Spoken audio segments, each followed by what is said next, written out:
What are the essential in-game settings for optimal feet per second? Imagine gaming at a smooth, crisp frame rate where every move feels responsive and no lag gets in your way.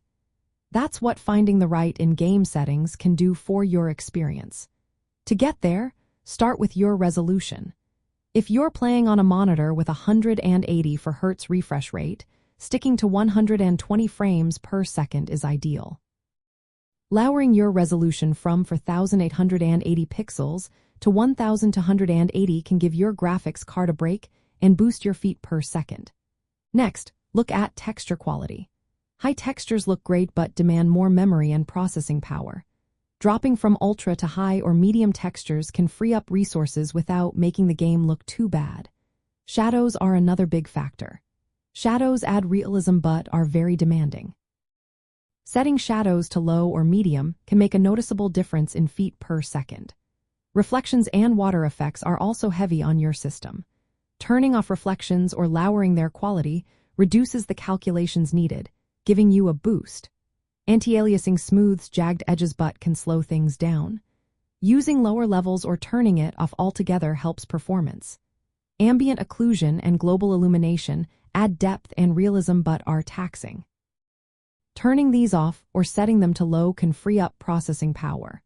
Draw distance and level of detail settings control how detailed objects appear. Lowering these makes the game less demanding and improves feet per second, especially in large open-world games. VSync is meant to prevent screen tearing but can limit your frame rate. Turning VSync off can increase feet per second and reduce input lag, which is great for fast-paced games. Many players prefer uncapped frame rates for smoother gameplay, even if it means some tearing. Post-processing effects like motion blur, bloom, and depth of field look nice but slow down performance.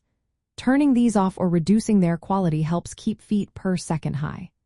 Lastly, enabling low latency mode or game mode reduces input delay, making your controls more responsive. It's especially helpful in competitive gaming. To get the best results, start with your monitor's native resolution, usually 1,280 by 720 pixels, and then tweak these settings downward if your feet per second is below 60. The goal is to reach at least 60 frames per second for smooth gameplay, but higher is better for responsiveness. Outside the game, you can also tweak Windows and graphics card settings. Disabling full-screen optimizations, enabling hardware acceleration, and using a high-performance power plan can all help squeeze more feet per second out of your system. Remember, reducing rendering complexity, like shadows, reflections, and textures, has the biggest impact. Balancing these settings lets you enjoy a game that looks good and runs smoothly at the same time.